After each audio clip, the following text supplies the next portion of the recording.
ನಮ್ಮ ಧ್ಯಾನಕ್ಕಾಗಿ ಪ್ರಕಟಣೆ ಗ್ರಂಥ 6ನೇ ಅಧ್ಯಾಯ 12ರಿಂದ 17 ವಾಕ್ಯಗಳ ಕಡೆಗೆ ಸತ್ಯವೇದವನ್ನು ತೆಗೆದುಕೊಳ್ಳೋಣ ಮತ್ತು ಈ ವಾಕ್ಯಗಳನ್ನ ಪ್ರಾರ್ಥನೆಯ ಪೂರ್ವಕವಾಗಿ ಮತ್ತು ಬಹಳ ಭಯಭಕ್ತಿಯಿಂದ ಈ ವಾಕ್ಯವನ್ನು ಓದಿಕೊಳ್ಳಬೇಕಾಗಿ ಕೇಳಿಕೊಳ್ಳುತ್ತೇನೆ. 6ನೇ ಮುದ್ರೆಯನ್ನ ಒಡೆದದ್ದು ಮನುಷ್ಯರು ದೇವರ ಕೋಪದಿಂದ ತಪ್ಪಿಸಿಕೊಳ್ಳಬೇಕೆಂದು ಓಡಿಹೋದದ್ದು. ಆತನು 6ನೇ ಮುದ್ರೆ ಒಡೆಯುವುದನ್ನು ಕಂಡೆನು. ಒಡೆದಾಗ ಮಹಾಭೂಕಂಪ ಉಂಟಾಯಿತು. ಸೂರ್ಯನು ಕರಿ ಕಂಬಳಿಯಂತೆ ಕಪ್ಪಾದನು. ಪೂರ್ಣ ಚಂದ್ರನು ರಕ್ತದಂತಾದನು. ಅತ್ತಿ ಮರವು ಬಿರುಗಾಳಿಯಿಂದ ಅಲ್ಲಾಡಿಸಲ್ಪಟ್ಟು ತನ್ನ ಕಾಯಿಗಳನ್ನು ಉದುರಿಸುವ ಪ್ರಕಾರ ಆಕಾಶದ ನಕ್ಷತ್ರಗಳು ಭೂಮಿಗೆ ಬಿದ್ದವು. ಆಕಾಶವು ಸುರುಳಿಯ ಹಾಗೆ ಸುತ್ತಲ್ಪಟ್ಟು ಹೋಗಿಬಿಟ್ಟಿತು. ಎಲ್ಲಾ ಬೆಟ್ಟಗಳು ದ್ವೀಪಗಳು ತಮ್ಮ ತಮ್ಮ ಸ್ಥಳಗಳಿಂದ ಚಲಿಸಿದವು. ಇದಲ್ಲದೆ ಭೂರಾಜರು, ಪ್ರಭುಗಳು, ಸಹಸ್ರಾಧಿಪತಿಗಳು, ಐಶ್ವರ್ಯವಂತರು, ಪರಾಕ್ರಮಶಾಲಿಗಳು, ಎಲ್ಲಾ ದಾಸರು, ಸ್ವತಂತ್ರರು ಬೆಟ್ಟಗಳ ಗವಿಗಳಿಗೂ ಬಂಡೆಗಳ ಸಂದುಗಳಿಗೂ ಓಡಿಹೋಗಿ ತಮ್ಮನ್ನು ಮರೆಮಾಡಿಕೊಂಡು ಬೆಟ್ಟಗಳಿಗೂ ಬಂಡೆಗಳಿಗೂ, ನಮ್ಮ ಮೇಲೆ ಬೀಳಿರಿ, ಸಿಂಹಾಸನದ ಮೇಲೆ ಕೂತಿರುವಾತನ ಮುಖಕ್ಕೂ ಯಜ್ಞದ ಕುರಿಯಾದಾತನ ಕೋಪಕ್ಕೂ ನಮ್ಮನ್ನು ಮರೆಮಾಡಿರಿ. ಅವರ ಕೋಪವು ಕಾಣಿಸುವ ಮಹಾದಿನ ಬಂದದೆ, ಅದರ ಮುಂದೆ ನಿಲ್ಲುವುದಕ್ಕೆ ಯಾರು ಶಕ್ತರು ಎಂದು ಹೇಳಿದರು. ಓದಿದಂತ ವಾಕ್ಯ ಭಾಗವನ್ನು, ಓದಲಿರುವ ವಾಕ್ಯ ಭಾಗಗಳನ್ನು, ಧ್ಯಾನಿಸಲಿರತಕ್ಕಂತ ಆತ್ಮೀಯ ಪಾಠಗಳನ್ನು ಕರ್ತನಾದ ದೇವರು ತಾನೇ ತನ್ನ ಆತ್ಮನ ಮೂಲಕ ನಮ್ಮೆಲ್ಲರಿಗೆ ಆಶೀರ್ವದಿಸಿಕೊಡಲಿ. ಆತ್ಮನ ಮೂಲಕ ದೇವರ ವಾಕ್ಯಗಳನ್ನ ನಾವು ಗ್ರಹಿಸಿಕೊಳ್ಳುವಂತೆ, ಅರ್ಥ ಮಾಡಿಕೊಳ್ಳುವಂತೆ ಸಹಾಯ ಮಾಡಲಿ. ಆಗಲೇ ನಾವು ಸಹೋದರಿ ಪ್ರಿಯ ಮತ್ತು ನಾವೆಲ್ಲರೂ ಕೂಡ ಪ್ರಾರ್ಥನೆಯಿಂದ ಈ ಕೂಟವನ್ನ ಪ್ರಾರಂಭಿಸಲಾಗಿ ಆ ಪ್ರಾರ್ಥನೆಯ ಸಹಾಯದೊಡನೆ ಈ ವಾಕ್ಯಗಳನ್ನ ನಾವು ಧ್ಯಾನಿಸೋಣ.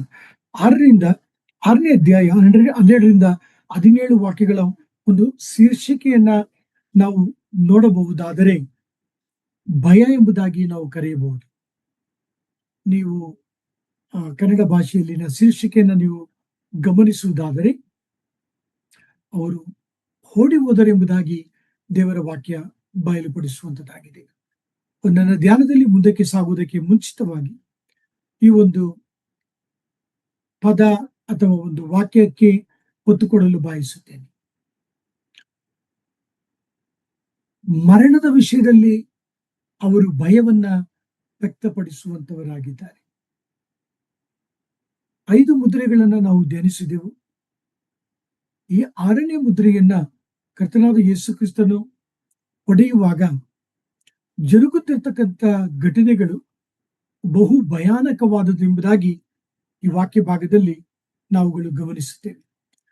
ಪ್ರಕೃತಿಯ ಶಕ್ತಿಗಳು ಕದಲುವುದನ್ನ ಕುರಿತು 12ನೇ ವಾಕ್ಯದಿಂದ 17ನೇ ವಾಕ್ಯದಲ್ಲಿ ಬಹು ವಿವರವಾಗಿ ದೇವರಾತ್ಮನು ನಮಗೆ ತಿಳಿಸುವಂತವನಾಗಿದ್ದಾನೆ. ಸೊ ಮೊದಲನೆಯ ಮುದ್ರೆಯನ್ನು ಒಡೆದಾಗ ನಾವು ನೋಡಿದೆವು, ತಪ್ಪಾದ ಸಮಾಧಾನವನ್ನು ಕುರಿತು ಆ ಒಂದು ಮುದ್ರೆಯಲ್ಲಿ ನಾವು ಧ್ಯಾನಿಸಿದೆವು, ಫಾಲ್ಸ್ ಪೀಸ್. 2ನೆಯ ಮುದ್ರೆಯನ್ನು ನಾವು ಒಡೆದಾಗ ನಾವು ಧ್ಯಾನಿಸಿದೆವು, ಯುದ್ಧವನ್ನ ಕುರಿತು ನಾವು ಧ್ಯಾನಿಸಿದೆವು. ಮೊದಲನೇದು ಬಿಳಿ ಕುದುರೆ, 2ನೇದು ಕೆಂಪು ಕುದುರೆ. 3ನೇ ಮುದ್ರೆಯನ್ನ ಒಡೆದಾಗ ನಾವು ನೋಡಿದೆವು ಕಪ್ಪು ಕುದುರೆ. ಆ ಕುದುರೆ ಏನನ್ನು ಕುರಿತು ಮಾತನಾಡುತ್ತದೆ? ಬರವನ್ನ ಕುರಿತು ಮಾತನಾಡುತ್ತದೆ ಎಂಬುದಾಗಿ ನಾವು ಧ್ಯಾನಿಸಿದೆವು. 4ನೇ ಕುದುರೆ ಬೂದಿ ಬಣ್ಣದ ಕುದುರೆ ಏನನ್ನು ಕುರಿತು ಮಾತನಾಡುತ್ತದೆ? ಕ್ಷಾಮವನ್ನ ಕುರಿತು ಮಾತನಾಡುವುದನ್ನು ಧ್ಯಾನಿಸಿದೆವು. 5ನೇ ಮುದ್ರೆಯನ್ನ ಒಡೆದಾಗ ಅಲ್ಲಿ ನಾವುಗಳು ಯಜ್ಞವೇದಿಯ ಕೆಳಗಡೆ ಹತವಾದಂತ ಆತ್ಮಗಳ ವಿಜ್ಞಾಪನೆ, ಮೊರೆಯನ್ನ ಕುರಿತು ನಾವು ಧ್ಯಾನಿಸಿದೆವು. ಈ 4ನೇ ಮುದ್ರೆ ಮತ್ತು 5ನೇ ಮುದ್ರೆಗಳ ನಡುವೆ, ಪ್ರಾರಂಭದ ನಡುವೆ ಕ್ರಿಸ್ತ ವಿರೋಧಿಯು, ಆಂಟಿ ಕ್ರೈಸ್ಟ್ ಎಂಬುದಾಗಿ ನಾವು ಕರೆಯುತ್ತೇವಲ್ಲ, ಆತನು ಬಹುಮಂದಿ ಯಹೂದ್ಯರನ್ನ ಆತನು ಸಂಹರಿಸುವಾತನಾಗಿದ್ದಾನೆ. ಆ ರೀತಿಯಾಗಿ ದೇವರ ವಾಕ್ಯಕ್ಕೋಸ್ಕರವು, ಯೇಸುವಿನ ಮೇಲಿನ ಸಾಕ್ಷಿಗೋಸ್ಕರವು ಹತವಾದವರ ಆತ್ಮಗಳನ್ನ ನಾವು ಯಜ್ಞವೇದಿಯ ಕೆಳಗಡೆ 5ನೇ ಮುದ್ರೆಯಲ್ಲಿ ನಾವು ಕಾಣುವಂತವರಾಗಿದ್ದೇವೆ. ಮತ್ತು ಆ 5ನೇ ಮುದ್ರೆಯಲ್ಲಿ ದೇವರು ಅವರ ವಿಜ್ಞಾಪನೆಗೆ ಸದುತ್ರವನ್ನ ದಯಪಾಲಿಸುತ್ತಾನೆ. ಅವರು ಕೇಳುತ್ತಿದ್ದಾರೆ, ಓ ದೇವರೇ, ಇನ್ನು ಎಷ್ಟು ಕಾಲದವರೆಗೂ ನ್ಯಾಯ ತೀರಿಸದೆಯೂ ಮುಯ್ಯಿ ತೀರಿಸದೆಯೂ ಇರುವಿ ಎಂಬುದಾಗಿ ಕೇಳುತ್ತಿದ್ದಾರೆ. ತಮ್ಮನ್ನ ಹತ ಮಾಡಿದಂತ ಜನರು ಇನ್ನು ಭೂಮಿಯ ಮೇಲೆ ಇದ್ದಾರೆ, ಇನ್ನು ಭೂಮಿಯ ಮೇಲೆ ಬದುಕಿದ್ದಾರೆ. ಅವರನ್ನು ನೀನು ಯಾವಾಗ ನ್ಯಾಯ ತೀರಿಸುತ್ತೆ ಎಂಬುದಾಗಿ ಅವರು ವಿಜ್ಞಾಪನೆ ಮಾಡುವಂತ ಆ ವಿಜ್ಞಾಪನೆಯ ಪ್ರಾರ್ಥನೆಯನ್ನ ಪ್ರಕಟಣೆ ಗ್ರಂಥ 7ನೇ ಅಧ್ಯಾಯ ಮತ್ತು 8ನೇ ಅಧ್ಯಾಯಗಳಲ್ಲಿ ನಾವು ಅದಕ್ಕೆ ಸದುತ್ರವನ್ನ ತಂದೆಯಾದ ದೇವರು ಕೊಡುವುದನ್ನು ನಾವು ಕಾಣುವಂತವರಾಗಿದ್ದೇವೆ.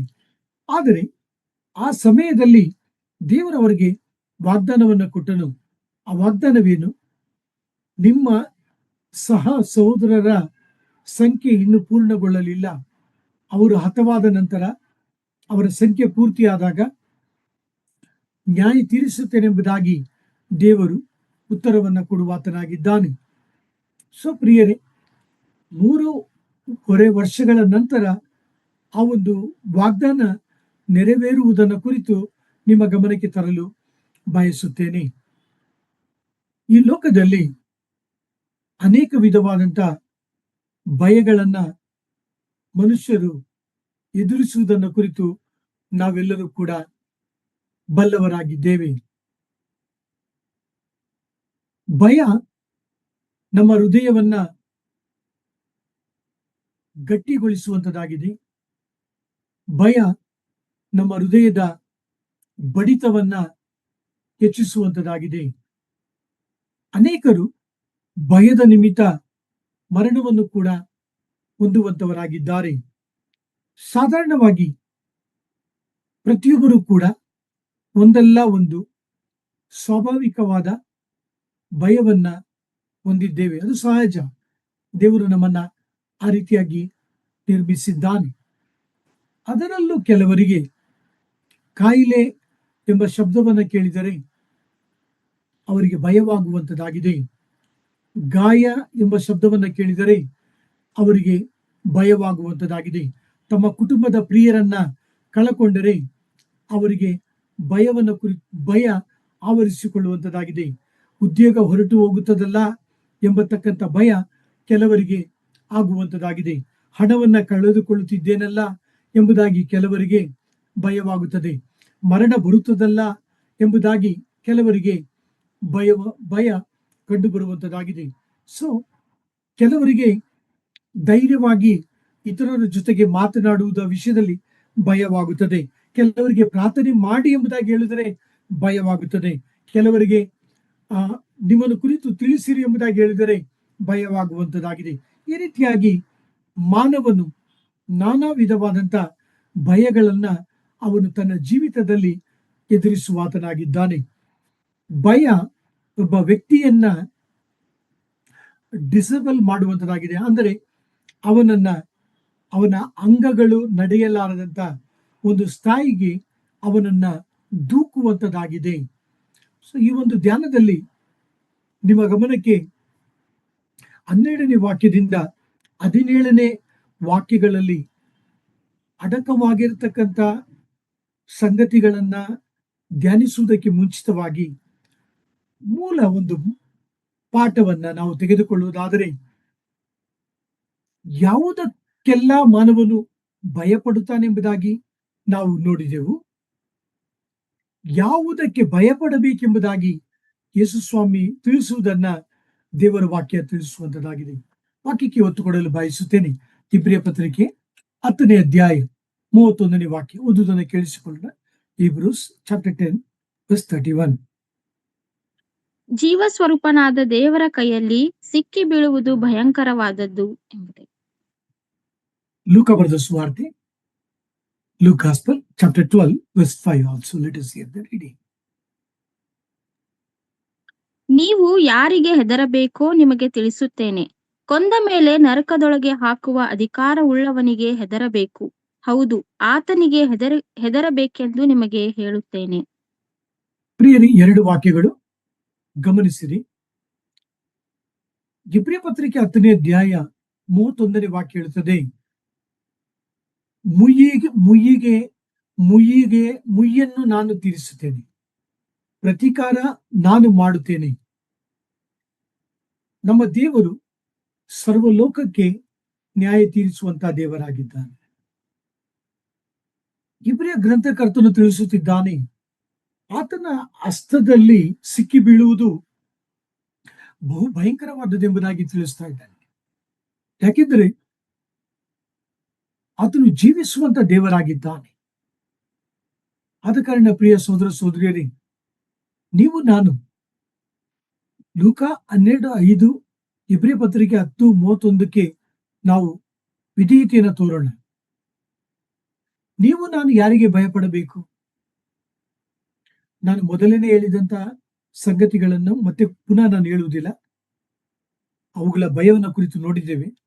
ಈಗ ಈ ವಾಕ್ಯಕ್ಕೆ ಒತ್ತು ಕೊಡೋಣ. ಈ ವಾಕ್ಯ ಯಾರಿಗೆ ನಾವು ಭಯಪಡಬೇಕೆಂಬುದಾಗಿ ಬೋಧಿಸುವಂತದಾಗಿದೆ. ಯೇಸು ಸ್ವಾಮಿ ಹೇಳ್ತಿದ್ದಾರೆ, I want to tell you, ನಾನು ನಿಮಗೆ ಹೇಳುತ್ತಿದ್ದೇನೆ, ನೀವು ಯಾರಿಗೆ ಭಯಪಡಬೇಕು? ನೀವು ತಂದೆಯಾದ ದೇವರಿಗೆ ಭಯಪಡಬೇಕೆಂಬುದಾಗಿ ಆತನು ತಿಳಿಸ್ತಾ ಇದ್ದಾನೆ.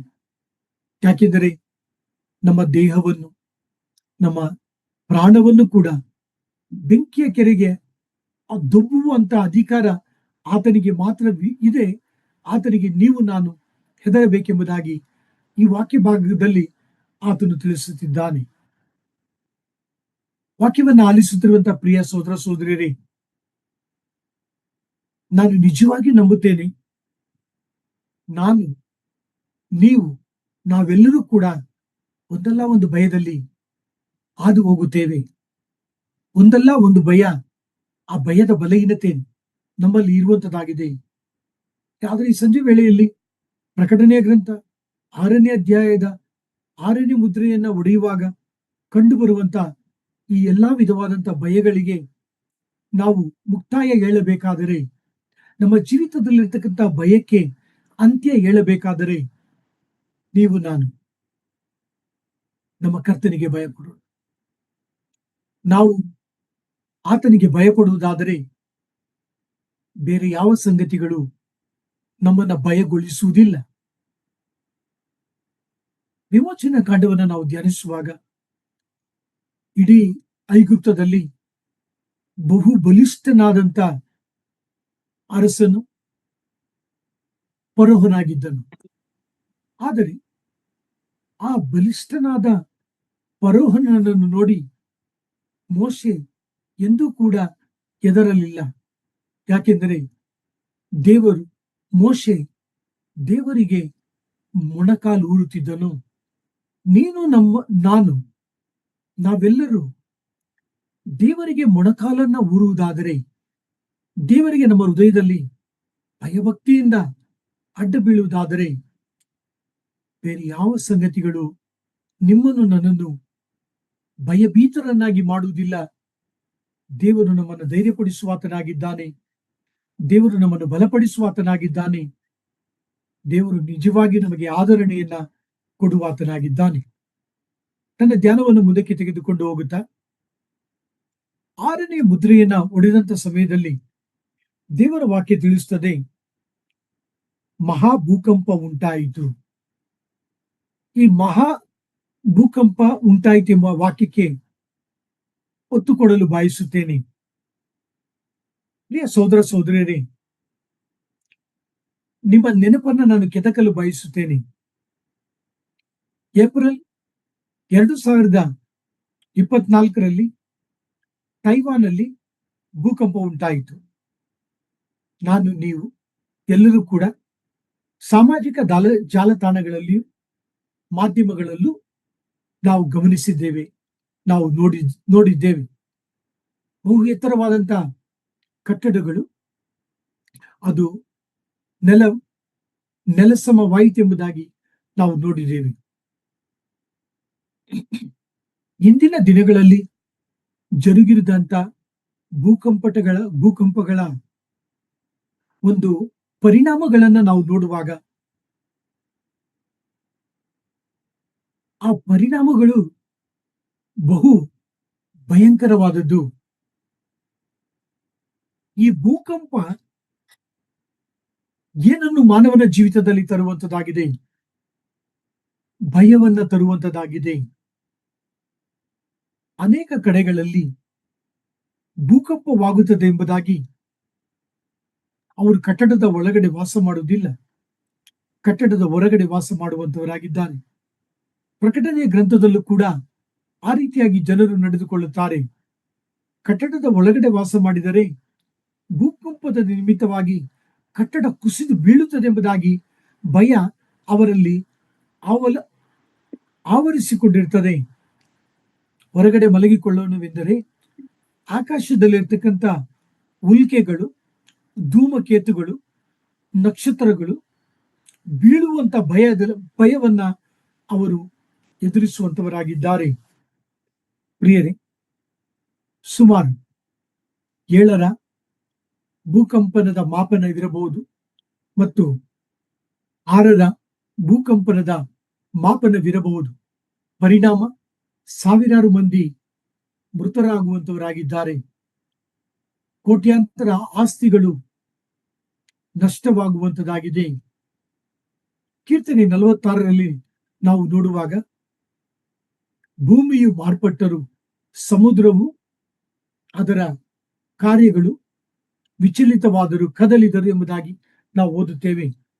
ಒಂದು ಭೂಕಂಪ ಈ ಭೂಮಿಯ ಮತ್ತು ವ್ಯಕ್ತಿಗಳ ವಾಸವನ್ನು, ಅವರ ಒಂದು ತಗ್ಗುಗಳನ್ನು, ಬೆಟ್ಟಗಳನ್ನು, ಮನೆಗಳನ್ನು ಸಂಪೂರ್ಣವಾಗಿ ಬದಲಾಯಿಸುವಂತದ್ದಾಗಿದೆ. ತಾವೆಲ್ಲರೂ ಬಲ್ಲವರಾಗಿದ್ದೀರಿ, ಜಪಾನ್ ದೇಶದಲ್ಲೂ, ಅಮೆರಿಕ ದೇಶದಲ್ಲೂ, ಇಂಡೋನೇಷ್ಯಾದಲ್ಲೂ, ಬ್ರೆಜಿಲ್ ದೇಶದ ಚಿಲಿಯಲ್ಲಿ ಉಂಟಾದಂತ ಭೂಕಂಪ ವಿಶ್ವದ ಎಲ್ಲಾ ಭೂಕಂಪಗಳಲ್ಲಿಯೂ ಬಹು ಘೋರವಾದುದು, ಬಹು ಭಯಂಕರವಾದುದು. ಸಾವಿರಾರು ಮಂದಿ ಮರಣವನ್ನ ಹೊಂದಿದ್ದಾರೆ.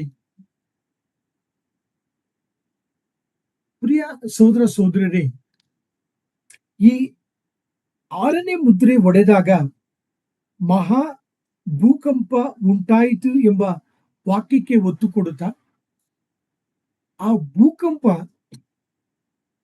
ಮಾನವನಿಗೆ ಏನನ್ನ ಉಂಟು ಮಾಡುತ್ತದೆ? ಮಾನವನ ಜೀವಿತದಲ್ಲಿ ಭೂಕಂಪ ಭಯವನ್ನು, ಭೀತಿಯನ್ನು, ನಿರೀಕ್ಷೆ ಇಲ್ಲದ ಸ್ಥಾನಕ್ಕೆ ಮಾನವನನ್ನ ದೂಕುವಂತದ್ದಾಗಿದೆ. ದೇವರ ವಾಕ್ಯದಲ್ಲಿ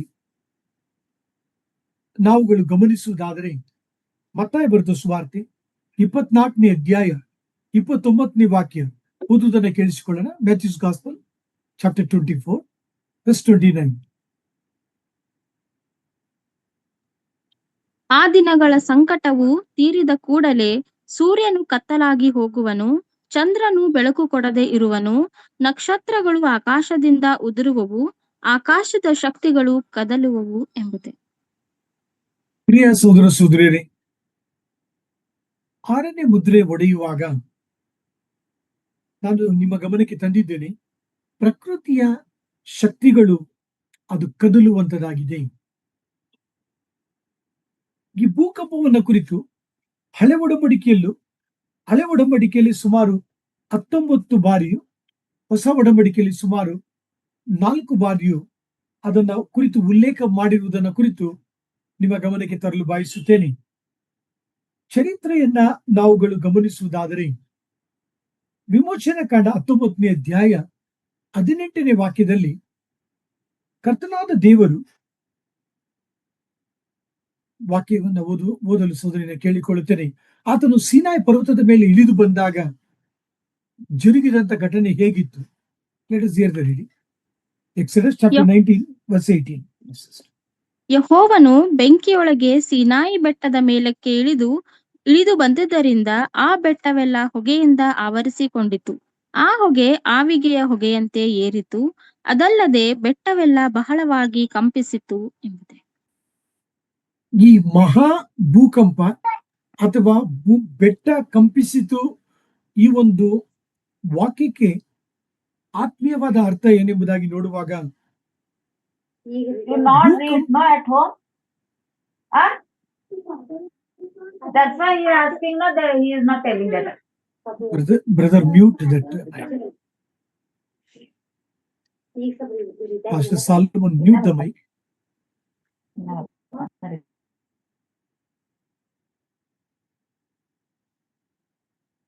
Thank you.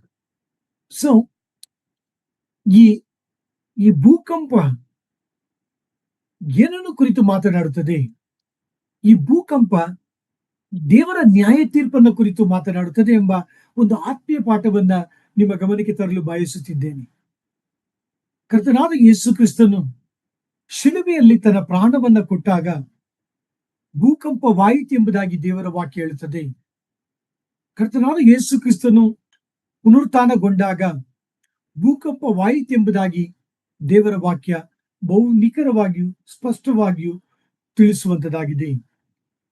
ದೇವರ ವಾಕ್ಯ ಅನೇಕ ಆತ್ಮೀಯ ಪಾಠಗಳನ್ನು ನಾವು ಗಮನಿಸುವಾಗ ಪ್ರಕಟಣೆ ಗ್ರಂಥ 6ನೇ ಅಧ್ಯಾಯದಲ್ಲಿ ಉಂಟಾಗುವಂತ ಭೂಕಂಪ ಇದು ಸಾಧಾರಣವಾದ ಭೂಕಂಪವಲ್ಲ, ಇದು ಮಹಾ ಭೂಕಂಪ ಎಂಬುದಾಗಿ ದೇವರ ವಾಕ್ಯ ತಿಳಿಸುತ್ತದೆ.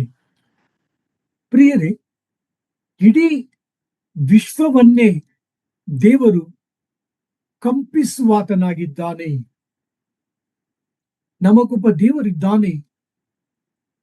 ಆತನು ಸರ್ವಶಕ್ತಿಯುಳ್ಳ ದೇವರಾಗಿದ್ದಾನೆ. ಆತನಿಂದ ಯಾವುದೂ ಕೂಡ ಅಸಾಧ್ಯವಲ್ಲ. ಇಷ್ಟೊಂದು ಮಹೋನ್ನತನಾದ ದೇವರು, ಭಯಂಕರನಾದ ದೇವರು, ಆತನು ಸಮಸ್ತವನ್ನ ಕದ್ದಲಿಸಲು ಕಂಪಿಸಲು ಶಕ್ತನಾಗಿದ್ದಾನೆ. ಆದ ಕಾರಣ ಪ್ರಿಯ ದೈವಜನರೇ, ನಾನು ಪ್ರಾರಂಭದಲ್ಲಿ ನಿಮಗೆ ತಿಳಿಸಿದ ಹಾಗೆ ಇಬ್ರಿಯ ಪತ್ರಿಕೆ 10:31 ಲೂಕ ಬರೆದ ಸುವಾರ್ತೆಯ ಪ್ರಕಾರ ನಾವು ದೇವರಿಗೆ ಹೆಚ್ಚಾದ ಭಯಪಡುವಂತ ಜೀವಿತವನ್ನ ನಾವುಗಳು ಜೀವಿಸಬೇಕು. ದೇವರ ವಾಕ್ಯಕ್ಕೆ ಒತ್ತು ಕೊಡಲು ಬಯಸುತ್ತೇನೆ. ಮಹಾ ಭೂಕಂಪದ ನಂತರ ಮತ್ತೊಂದು ಘಟನೆ ಏನು ಜರುಗುತ್ತಿದೆ ಗಮನಿಸಿರಿ. ಸೂರ್ಯನು ಕರಿ ಕಂಬಳಿಯಂತೆ ಕಪ್ಪಾದನೆಂಬುದಾಗಿ ದೇವರ ವಾಕ್ಯ ಹೇಳುತ್ತದೆ. ಹಳೆ ಒಡಂಬಡಿಕೆಯಲ್ಲೂ ಕೂಡ ಇದನ್ನು ಕುರಿತು ನಾವು ಓದುವಂತವರಾಗಿದ್ದೇವೆ. ಯೆಶಾಯ ಬರೆದ ಪ್ರವಾದನೆಯ ಗ್ರಂಥ 34ನೇ ಅಧ್ಯಾಯ 4ನೇ ವಾಕ್ಯ ಓದುವುದನ್ನು ಕೇಳಿಸಿಕೊಳ್ಳೋಣ.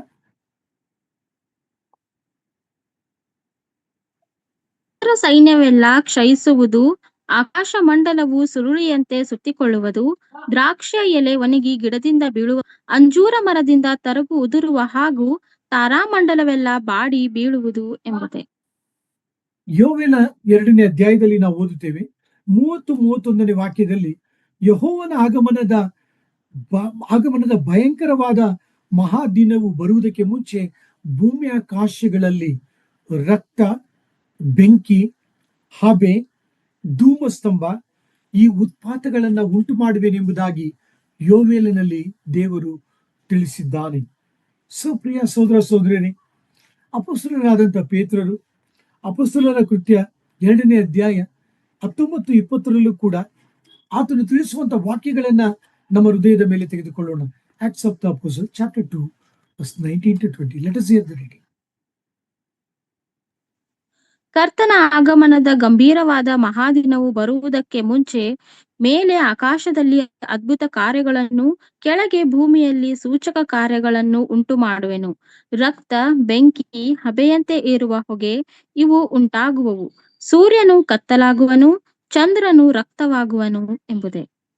ಪ್ರಿಯರೇ, ಯಾಕೆ ಈ ವಾಕ್ಯಗಳನ್ನ ನಮ್ಮ ಹೃದಯಕ್ಕೆ ನಾವು ತೆಗೆದುಕೊಳ್ಳಬೇಕೆಂಬುದಾಗಿ ನೋಡುವಾಗ ಕರ್ತನ ಬರುವಿಕೆ ಸಮೀಪವಾಗಿದೆ. ಕರ್ತನು ಪ್ರಕಟಣೆಯ ಗ್ರಂಥ 6ನೇ ಅಧ್ಯಾಯದಿಂದ 19ನೇ ಅಧ್ಯಾಯದವರೆಗೂ ಆತನು ಹೇಳಿರ್ತಕ್ಕಂಥ 7 ಮುದ್ರೆಗಳ ನ್ಯಾಯ ತೀರ್ಪು, 7 ತುತ್ತೂರಿಯ ನ್ಯಾಯ ತೀರ್ಪು, 7 ಪಾತ್ರೆಗಳ ನ್ಯಾಯ ತೀರ್ಪನ್ನ ಆತನು ನೆರವೇರಿಸುವಂತ ಸಮಯ ಸಮೀಪವಾಗಿದೆ. ಆದ ಕಾರಣ ಜೀವದಿಂದಿರುವ ನಾವುಗಳು ಈ ವಾಕ್ಯಗಳು ನೆರವೇರುವಂತ ಸಮಯ ಸಮೀಪದಲ್ಲಿರ್ತಕ್ಕಂಥ ನಾವುಗಳು ಕರ್ತನಿಗೆ ಹೆಚ್ಚಾಗಿ ಭಯಪಡೋಣ. ಆತನ ವಾಕ್ಯಗಳನ್ನ ಅಧಿಕವಾಗಿ ನಾವುಗಳು ಧ್ಯಾನಿಸೋಣ. ಈ ಒಂದು ಮುದ್ರೆ ಮತ್ತು ವಿನಾಶದ ಸಮಯದಲ್ಲಿ ಈ ಲೋಕದಲ್ಲಿ ಕ್ರಿಸ್ತ ವಿರೋಧಿ, ಸುಳ್ಳು ಪ್ರವಾದಿ ಮತ್ತು ಮೃಗಗಳು ಈ ಭೂಮಿಯ ಮೇಲೆ ಮಾಡುವಂತ ಹಿಂಸೆಗಳು, ಕೊಲೆಗಳು, ಪಾಪ ಕೃತ್ಯಗಳು, ಬಹು ಭಯಂಕರವಾದಂತ ಸಂಗತಿಗಳು ಜರುಗುವಂತ ಕಾಲದಲ್ಲಿ ಕರ್ತನು ಈ 6ನೇ ಮುದ್ರೆ ಒಡೆಯುವುದರ ಮೂಲಕ ಪ್ರಕೃತಿಯಲ್ಲಿ ಉಂಟಾಗುವ ವಿನಾಶವನ್ನು ಕುರಿತು ಈ ವಾಕ್ಯ ಭಾಗದಲ್ಲಿ ಎಚ್ಚರಿಸುತ್ತಿದ್ದಾನೆ. ಆದರೆ ಪ್ರಿಯ ಸೋದರ ಸೋದರಿಯರೇ, ನೀವು ನಾನು ಇವೆಲ್ಲವುಗಳಿಂದ ತಪ್ಪಿಸಿಕೊಳ್ಳಬೇಕಾದರೆ ನಾನು ಯೇಸು ಸ್ವಾಮಿಯನ್ನ ನಂಬಬೇಕು. ಯೇಸು ಸ್ವಾಮಿ, ಕರ್ತನಾದ ಯೇಸು ಕ್ರಿಸ್ತನು ನಿಮ್ಮನ್ನು ನನ್ನನ್ನು ಈ ಸಂಕಟ ಕಾಲ, ಮಹಾ ಸಂಕಟ ಕಾಲದ ಒಳಗಡೆ ಪ್ರವೇಶ ಮಾಡಬಾರದೆಂಬುದಕ್ಕೋಸ್ಕರವಾಗಿ 2025 ವರ್ಷಗಳ ಹಿಂದೆ ಆತನು ದೇವರ ಕುರಿಮರಿಯಾಗಿ ಈ ಲೋಕಕ್ಕೆ ಬಂದನು. ತನ್ನ ದಿವ್ಯ ರಕ್ತವನ್ನು ನಮಗೋಸ್ಕರವಾಗಿ ಸುರಿಸಿದನು. ನಮ್ಮೆಲ್ಲರ ಪಾಪವನ್ನ ತೊಳೆದಿದ್ದಾನೆ. ನಾವು ಅದನ್ನು ನಂಬುವಾಗ ಈ ಸಂಕಟ ಕಾಲದಲ್ಲಿ ನಾವು ಪ್ರವೇಶ ಮಾಡುವುದಿಲ್ಲ. ಈ ಒಂದು ಸಂಕಟ ಕಾಲ, ಮಹಾ ಸಂಕಟ ಕಾಲದ ಸಮಯದಲ್ಲಿ ನಾವುಗಳು ಪರಲೋಕದಲ್ಲಿ ಇರುತ್ತೇವೆ, ನಾವು ದೇವರ ಜೊತೆಗೆ ಇರುತ್ತೇವೆ. ಆದ ಕಾರಣ ಈ ಒಂದು ಧ್ಯಾನದಲ್ಲಿ ನಾನು ನಿಮ್ಮನ್ನು ಕಳಕಳಿಯಿಂದ ಕೇಳಿಕೊಳ್ಳುತ್ತೇನೆ. ದೇವರ ಕನಿಕರದಿಂದ ನಿಮ್ಮನ್ನು ಬೇಡಿಕೊಳ್ಳುವುದೇನೆಂದರೆ, ಪಾಪದ ಜೊತೆಗೆ ಸಂಧಾನ ಮಾಡಿಕೊಳ್ಳಬೇಡಿರಿ. ದೇವರು ಎಲ್ಲವುಗಳಿಗೆ ಲೆಕ್ಕ ತೀರಿಸುವಾತನಾಗಿದ್ದಾನೆ. ಪಾಪ ನನ್ನನ್ನು ನಿಮ್ಮನ್ನು ವಂಚಿಸುವಂತದಾಗಿದೆ, ನನ್ನನ್ನು ನಿಮ್ಮನ್ನು ಮೋಸಗೊಳಿಸುವಂತದಾಗಿದೆ.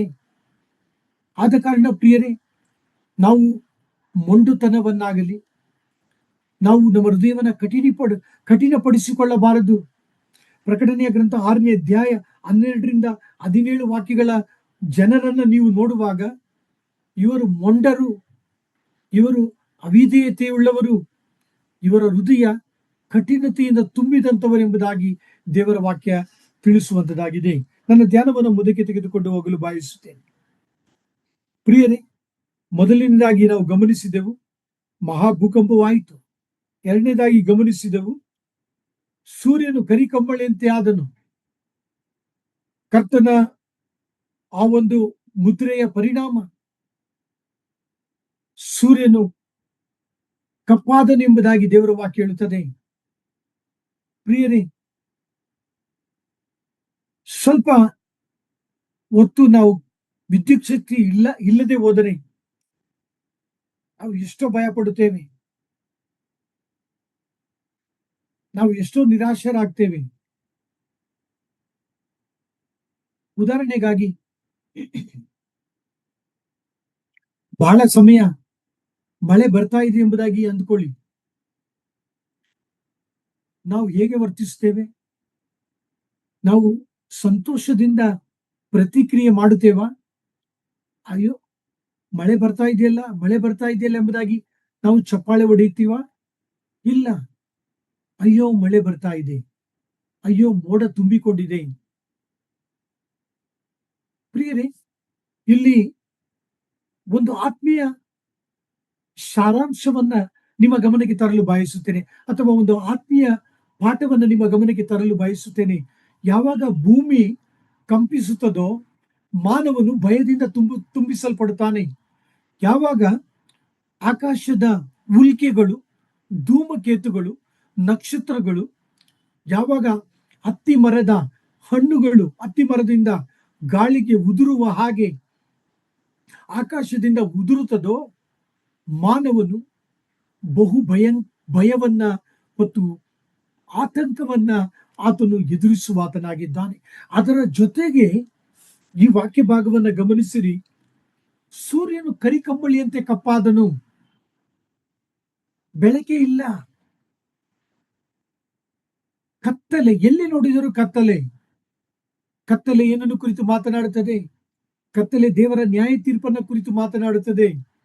ವಿಮೋಚನಾ ಕಾಂಡದಲ್ಲಿ ನಾವು ಧ್ಯಾನಿಸಿದ್ದೇವಲ್ಲ, ಗೋಷೆನ್ ಸೀಮೆಯಲ್ಲಿ ಮಾತ್ರ ಬೆಳಕಿತ್ತು, ಐಗುಪ್ತ ದೇಶದಲ್ಲಿ ದೇವರು ಕತ್ತಲೆಯನ್ನ ಉಂಟು ಮಾಡಿದನು. ಕತ್ತಲೆ ದೇವರ ನ್ಯಾಯ ತೀರ್ಪನ ಕುರಿತು ಮಾತನಾಡುತ್ತದೆ. ಕತ್ತಲೆ ನನ್ನ ಜೀವಿತದಲ್ಲಿ, ನಿಮ್ಮ ಜೀವಿತದಲ್ಲಿ, ಕತ್ತಲೆ ಮಾನವನ ಜೀವಿತದಲ್ಲಿ ನಿರಾಶೆಯನ್ನ ಉಂಟು ಮಾಡುವಂತದ್ದಾಗಿದೆ. ಕತ್ತಲೆ ಮಾನವನ ಜೀವಿತದಲ್ಲಿ ಸಂತೋಷವನ್ನ ತೆಗೆದು ಹಾಕುವಂತದ್ದಾಗಿದೆ. ಕತ್ತಲೆ ಮಾನವನ ಜೀವಿತದಲ್ಲಿ ಅವನನ್ನು ಮಾನಸಿಕವಾಗಿ ಖಿನ್ನತೆಯಿಂದ ತುಂಬಿದಂತ ವ್ಯಕ್ತಿಯನ್ನಾಗಿ ಮಾಡುವಂತದ್ದಾಗಿದೆ. ಅರ್ಥ ಮಾಡಿಕೊಳ್ಳಿ ಪ್ರಿಯರೇ, ಪ್ರಕಟಣೆಯ ಗ್ರಂಥ 6ನೇ ಅಧ್ಯಾಯ ಈ ಮುದ್ರೆಯ ಒಳಗಡೆ ಇರತಕ್ಕಂತ ಭಯಂಕರವಾದಂತ ಸಂಗತಿಗಳು ಅರ್ಥ ಮಾಡಿಕೊಳ್ಳಿ. ಸ್ವಲ್ಪ ಸಮಯ ನಮಗೆ ವಿದ್ಯುತ್ ಶಕ್ತಿ ಇಲ್ಲದೆ ಹೋದರೆ ನಾವು ಬೆಳಕಿಲ್ಲದೆ ಜೀವಿಸಲು ನಮಗೆ ಪ್ರಯಾಸ ಪಡುತ್ತೇವೆ, ನಾವು ಕಷ್ಟಪಡುತ್ತೇವೆ. ನೀರು ಕುಡಿಯಲು ನೀರಿಲ್ಲದೆ ಹೋಗುವಾಗ ನಾವು ಬಹಳ ಪ್ರಯಾಸ ಪಡುತ್ತೇವೆ. ನಾವು ನೀರಿಲ್ಲದೆ ಬದುಕಲು ಸಾಧ್ಯವೇ ಇಲ್ಲ ಎಂಬುದಾಗಿ ನಾವು ಕಂಡುಕೊಂಡಿದ್ದೇವೆ. ಊಹಿಸಿಕೊಳ್ಳಿರಿ, ಬೆಳಕಿಲ್ಲದ ಒಂದು ಜೀವಿತ, ಕತ್ತಲೆಯ ಜೀವಿತ ಮಾನವನನ್ನ ದುಃಖ ಮುಖಿಯನ್ನಾಗಿ ಮಾಡುವಂತದ್ದಾಗಿದೆ. ನನ್ನ ಧ್ಯಾನವನ್ನು ಮುಂದಕ್ಕೆ ತೆಗೆದುಕೊಂಡು ಹೋಗಲು ಬಯಸುತ್ತೇನೆ. ಪ್ರಕಟಣೆ ಗ್ರಂಥ 6ನೇ ಅಧ್ಯಾಯ. ಎಲ್ಲಾ ಬೆಟ್ಟಗಳು ತಮ್ಮ ತಮ್ಮ ಸ್ಥಳಗಳಿಂದ ಚಲಿಸಿದವು ಎಂಬುದಾಗಿ ನಾವು ನೋಡ್ತೇವೆ. ಗಮನಿಸಿರಿ ವಾಕ್ಯವನ್ನ. Sister, will you read that phrase? Verse 15, sister. Okay. ಇದಲ್ಲದೆ ಭೂರಾಜರು, ಪ್ರಭುಗಳು, ಸಹಸ್ರಾಧಿಪತಿಗಳು, ಐಶ್ವರ್ಯವಂತರು, ಪರಾಕ್ರಮಶಾಲಿಗಳು, ಎಲ್ಲಾ ದಾಸರು, ಸ್ವತಂತ್ರರು ಬೆಟ್ಟಗಳ ಗವಿಗಳಿಗೂ ಬಂಡೆಗಳ ಸಂದುಗಳಿಗೂ ಓಡಿ ಹೋಗಿ ತಮ್ಮನ್ನು ಮರೆಮಾಡಿಕೊಂಡು ಬೆಟ್ಟಗಳಿಗೂ ಬಂಡೆಗಳಿಗೂ ನಮ್ಮ ಮೇಲೆ ಬೀಳಿರಿ, ಸಿಂಹಾಸನದ ಮೇಲೆ ಕೂತಿರುವ ಆತನ ಮುಖಕ್ಕೂ ಯಜ್ಞದ ಕುರಿಯಾದ ಆತನ ಕೋಪಕ್ಕೂ ನಮ್ಮನ್ನು ಮರೆಮಾಡಿರಿ ಎಂಬುದೇ. ಗಮನಿಸಿರಿ, ಯಾವ ವ್ಯಕ್ತಿಗಳು ಈ ವಾಕ್ಯ ಭಾಗದಲ್ಲಿ ಬರೆಯಲ್ಪಟ್ಟಿದ್ದಾರೆ ದೇವರು ತಿಳಿಸುತ್ತಿದ್ದಾನೆ. ದೇವರ ವಾಕ್ಯವನ್ನ ಗಮನಿಸಿರಿ. ಎಲ್ಲಾ ಭೂರಾಜರು, ಪ್ರಭುಗಳು, ಸಹಸ್ರಾಧಿಪತಿಗಳು, ಐಶ್ವರ್ಯವಂತರು, ಪರಾಕ್ರಮಶಾಲಿಗಳು, ಎಲ್ಲಾ ದಾಸರು, ಸ್ವತಂತ್ರರು. ಒಬ್ಬ ವ್ಯಕ್ತಿಯೂ ಕೂಡ ತಪ್ಪಿಸಿಕೊಳ್ತಾ ಇಲ್ಲ. ಇಲ್ಲಿ ಎಲ್ಲರನ್ನ ಕುರಿತು ದೇವರು ಮಾತನಾಡುತ್ತಾನೆ. ಇವರೆಲ್ಲರೂ ಏನು ಮಾಡುತ್ತಿದ್ದಾರೆ? ಇವರೆಲ್ಲರೂ ಕೂಡ ಹೆದರಿಕೊಂಡಿದ್ದಾರೆ. ಹೆದರಿಕೊಂಡು ಏನ್ ಮಾಡ್ತಾ ಇದ್ದಾರೆ? ಹೇಗೆ ವರ್ತಿಸುತ್ತಿದ್ದಾರೆ? ಅವರು ಭಯದಿಂದ ತುಂಬಿರುವಾಗ ಹೇಗೆ ವರ್ತಿಸುತ್ತಿದ್ದಾರೆ? ಅವರು ಭಯದಿಂದ ತುಂಬಿರುವಾಗ ನಾವು ಸತ್ತೋದ್ರೆ ಚೆನ್ನಾಗಿರ್ತದೆ ಎಂಬುದಾಗಿ ಅಂದುಕೊಳ್ಳುತ್ತಿದ್ದಾರೆ. ಬಹಳ ಭಯಂಕರವಾದಂಥದ್ದು. ನಾವು ಸತ್ತೋದ್ರೆ ಬಹು ಒಳ್ಳೆಯದೆಂಬುದಾಗಿ ಅವರು ಅಂದುಕೊಂಡು ಏನು ಮಾಡುತ್ತಿದ್ದಾರೆ? ಬೆಟ್ಟಗಳಿಗೆ ಹೇಳ್ತಾ ಇದ್ದಾರೆ. ನಿಮ್ಮ ಸತ್ಯವೇದವನ್ನ ಗಮನಿಸಿರಿ. ಬೆಟ್ಟಗಳು, ಎಲ್ಲಾ ಬೆಟ್ಟಗಳು, ದ್ವೀಪಗಳು. 15ನೇ ವಾಕ್ಯದಲ್ಲಿ ನೋಡ್ರಿ, ಬೆಟ್ಟಗಳ ಗವಿಗಳಿಗೂ ಬಂಡೆಗಳ ಸಂದುಗಳಿಗೂ.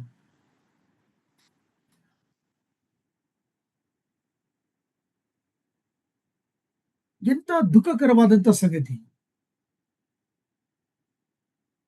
ಈ ಒಂದು ಪ್ರತಿಕ್ರಿಯೆ ಯೆರೂಸಲೇಮಿನಲ್ಲಿ ಮಾತ್ರವಲ್ಲ, ವಿಶ್ವದಾದ್ಯಂತ ಆ ದಿನಗಳಲ್ಲಿ ವಾಸ ಮಾಡುತ್ತಿರತಕ್ಕಂಥ ಜನರು, ಅವರೆಲ್ಲರೂ ಕೂಡ ಪ್ರಾರ್ಥಿಸುವಂತ ಪ್ರಾರ್ಥನೆಯನ್ನ ದೇವರ ವಾಕ್ಯ ಇಲ್ಲಿ ತಿಳಿಸುವಂತದ್ದಾಗಿದೆ. ಇವರು ಪ್ರಾರ್ಥಿಸುತ್ತಿದ್ದಾರೆ. ಇವರು ಯಾರಿಗೆ ಪ್ರಾರ್ಥಿಸುತ್ತಿದ್ದಾರೆ? ನಿಮ್ಮ ವಾಕ್ಯವನ್ನು ಗಮನಿಸಿರಿ. ಬೆಟ್ಟಗಳಿಗೆ ಪ್ರಾರ್ಥಿಸುತ್ತಿದ್ದಾರೆ. ಇವರು ಗವಿಗಳಿಗೆ ಪ್ರಾರ್ಥಿಸುತ್ತಿದ್ದಾರೆ. ಏನೆಂಬುದಾಗಿ ಪ್ರಾರ್ಥಿಸುತ್ತಿದ್ದಾರೆ? 16ನೇ ವಾಕ್ಯ, ಸಿಸ್ಟರ್ ಪ್ಲೀಸ್. ಬೆಟ್ಟಗಳಿಗೂ ಬಂಡೆಗಳಿಗೂ ನಮ್ಮ ಮೇಲೆ ಬೀಳಿರಿ, ಸಿಂಹಾಸನದ ಮೇಲೆ ಕೂತಿರುವ ಆತನ ಮುಖಕ್ಕೂ ಯಜ್ಞದ ಕುರಿಯಾದ ಆತನ ಕೋಪಕ್ಕೂ ನಮ್ಮನ್ನು ಮರೆಮಾಡಿರಿ. ಯಾರಿಗೆ ಭಯ ಪಡಬೇಕೆಂಬುದಾಗಿ ನಾವು ಧ್ಯಾನಿಸಿದ್ದೇವೆ? ದೇವರ ವಾಕ್ಯ ಹೇಳುತ್ತದೆ, ಕಾಲ್ ಅನ್ ಟು ಮೀ, ನನಗೆ ಮೊರೆ ಇಡಿರಿ, ನಾನು ನಿಮಗೆ ಸದುತ್ತರವನ್ನ ದಯಪಾಲಿಸುವೆನು. ಆದರೆ ಪ್ರಕಟಣೆಯ ಗ್ರಂಥದ ಈ ಜನರ ಹೃದಯ ಎಷ್ಟು ಕಠಿಣವಾದದ್ದೆಂಬುದಾಗಿ ನಾವು ನೋಡುವಾಗ, ಅವರು ದೇವರ ಬಳಿ ಪ್ರಾರ್ಥಿಸುವುದಕ್ಕೆ ಬದಲಾಗಿ ಬೆಟ್ಟಗಳ ಬಳಿಗೆ, ಗವಿಗಳ ಬಳಿಗೆ, ಗುಡ್ಡಗಳ ಬಳಿಗೆ, ಸಂದುಗಳ ಬಳಿಗೆ ಹೋಗಿ ಪ್ರಾರ್ಥಿಸುತ್ತಿದ್ದಾರೆ. ಇನ್ ಅನದರ್ ವರ್ಡ್, ಅವರು ಪ್ರಕೃತಿಗೆ ಮೊರೆ ಇಡುತ್ತಿದ್ದಾರೆ. ಎಂತ ಮೂರ್ಖತನ ಎಂಬುದಾಗಿ ದೇವರ ವಾಕ್ಯ ತಿಳಿಸುವಂತದಾಗಿದೆ. ಪ್ರಕೃತಿ ಮಾತನಾಡುತ್ತದ? ಪ್ರಕೃತಿ ಅವರ ಪ್ರಾರ್ಥನೆಗೆ ಸದುತ್ತರವನ್ನ ದಯಪಾಲಿಸುತ್ತದ? ಮರಗಳು ಪ್ರಾರ್ಥನೆಗೆ ಸದುತ್ತರವನ್ನ ದಯಪಾಲಿಸುತ್ತದ? ಬಂಡೆ ಪ್ರಾರ್ಥನೆಗೆ ಸದುತ್ತರವನ್ನ ದಯಪಾಲಿಸುತ್ತದ? ಇಲ್ಲ ಪ್ರಿಯ ಸಹೋದರ ಸಹೋದರಿಯರೇ, ದೇವರ ವಾಕ್ಯ ಬಹು ಸ್ಪಷ್ಟವಾಗಿದೆ ಮತ್ತು ನಿಖರವಾಗಿದೆ. ಅವುಗಳು ಪ್ರಾರ್ಥನೆಯನ್ನ ಕೇಳುವುದಿಲ್ಲ, ಪ್ರಾರ್ಥನೆಗೆ ಅವುಗಳು ಸದುತ್ತರವನ್ನ ಕೊಡುವುದಿಲ್ಲ. ದೇವರು ಮಾತ್ರವೇ ಪ್ರಾರ್ಥನೆಗೆ ಸದುತ್ತರವನ್ನ ಕೊಡುವಾತನಾಗಿದ್ದಾನೆ. ಗಮನಿಸಿರಿ 16ನೇ ವಾಕ್ಯ. ಸಿಸ್ಟರ್,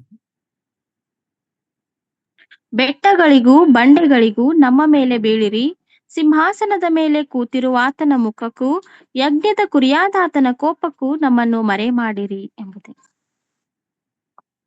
ಅವರು ಈಗ ಏನಂದುಕೊಳ್ಳುತ್ತಿದ್ದಾರೆ? ಅವರು ಏನ್ ಹೇಳುತ್ತಿದ್ದಾರೆ? ಮಾತನ್ನ ಗಮನಿಸಿರಿ.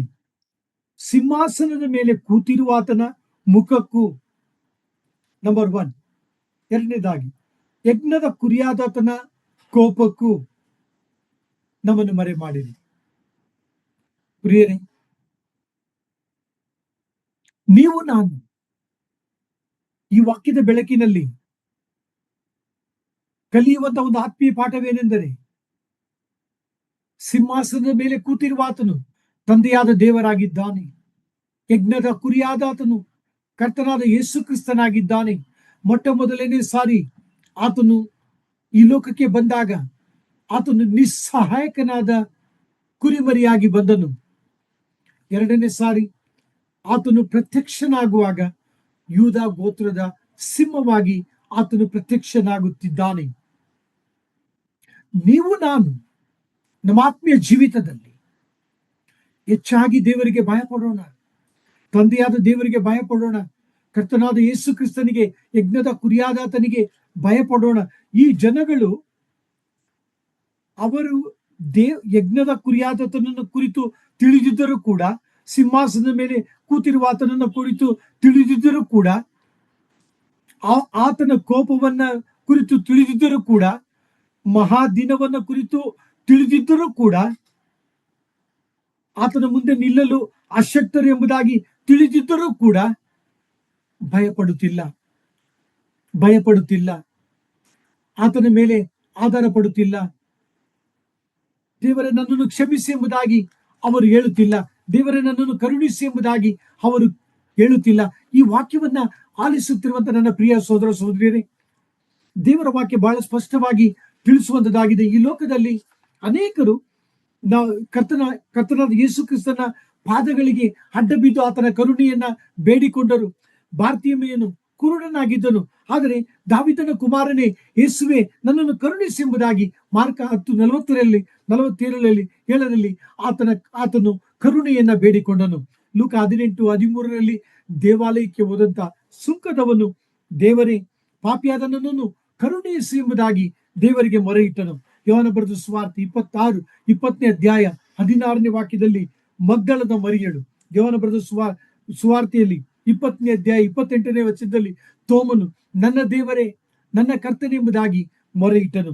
ಲೂಕ 23:42 ನಾವು ನೋಡುತ್ತೇವೆ, ಕಳ್ಳನು ಶಿಲುಬೆಯಲ್ಲಿ ನೇತಾಡುವಾಗ, ಯೇಸುವೆ ನಿನ್ನ ರಾಜ್ಯದೊಡನೆ ಬರುವಾಗ ನನ್ನನ್ನು ನೆನಪು ಮಾಡಿಕೊ ಎಂಬುದಾಗಿ ದೇವರ ಕರುಣೆಯನ್ನ ಬೇಡಿಕೊಂಡನು. ಈ ವಾಕ್ಯವನ್ನ ಧ್ಯಾನಿಸುತ್ತಿರತಕ್ಕಂಥ ನೀವು ನಾನು ಈ ವಾಕ್ಯವನ್ನ ಗಮನಿಸಿರಿ.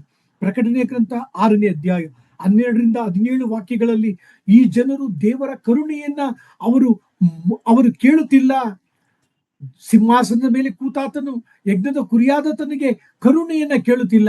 ಬದಲಿಗೆ ನಾವು ಸತ್ತು ಹೋದ್ರೆ ಪರವಾಗಿಲ್ಲ, ನಾವು ಸತ್ತು ಬೆಂಕಿಯ ಕೆರೆಗೆ ಹೋದ್ರೂ ಪರವಾಗಿಲ್ಲ, ನಾವು ಕರುಣೆಯನ್ನ ಕೇಳುವುದಿಲ್ಲ ಎಂಬುದಾಗಿ ವರ್ತಿಸುತ್ತಿದ್ದಾರೆ.